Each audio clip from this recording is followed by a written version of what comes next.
Hello, everyone. Some of you may have been to one of my workshops. And in my workshops, I often talk about our 7-pillar methodology. One of the major pillars that we look after and we spend a lot of time in defining with our customers before we take them to the European market is we like to have a very clear idea on your ideal customer profile. Your ideal customer profile will help us to make you succeed in Europe, or will defining that ideal customer profile will help you succeed in Europe. Because what will happen is European customers will ask you who are your your customers in your domestic market. They will also ask you some references. So what we're looking for is your best customers. It's for you to define those best customers, the one that love your product, the one that buy it at the right price, and the one that for which you really solve a meaningful problem. And so these are the ones where we are interested in knowing about. And then so what we do is we sit down with you and we go through that client profile. So tell us the number of employees that are typically, are there large teams of 500 employees? Are there small businesses? So you can define it in terms of revenue or employees. We look at the industry and also the sub-segment. So you can be in the metal industry, but then you can be in the automotive sector, more specifically doing a specific product.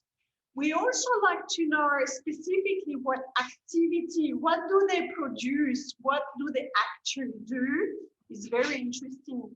What we're interested in as well as a sales team is knowing which contact department do we target in this company when we are going to hunt new customers for you. We want to know which department we're going to look at and target. And then the decision makers, who are the decision makers in the process in that company? So if you look at your current perfect customers, the one that you love dealing with and love your products, who are they? Who was involved in the decision-making process? Was there a buyer? Was there a technical expert?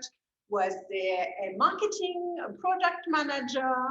Was there a logistics manager? Who was involved? And how big is their role in the decision process? So for us as a sales team, what we want to know is, okay, in this company, in that target company I'm going to hunt for, I need to first talk to the logistics manager, for example, if you say so, because they have biggest weight in this decision. They will really strongly be driving the decision, and then as a second, maybe the buyer will approve it based on that. So this is the type of thing we look at. So we need to know who they are, their job titles, their responsibility. You need to be mindful that the job titles may be slightly different to the ones you know in your domestic market. They may be different in Europe.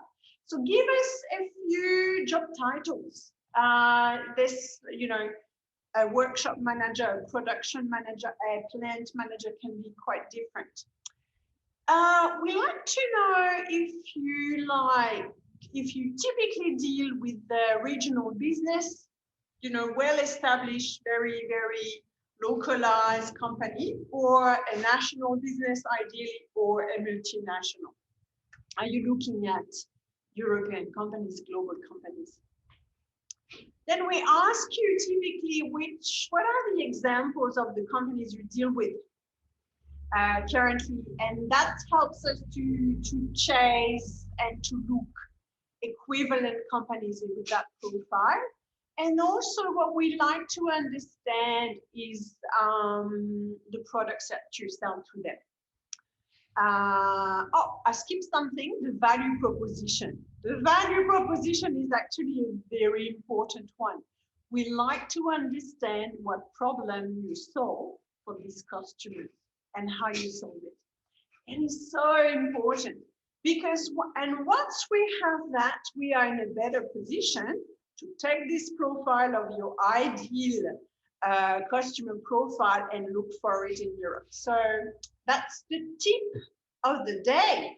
I hope you enjoy this template is available either on this email or on our website, so you can go for it and use it. Speak to you soon. Bye.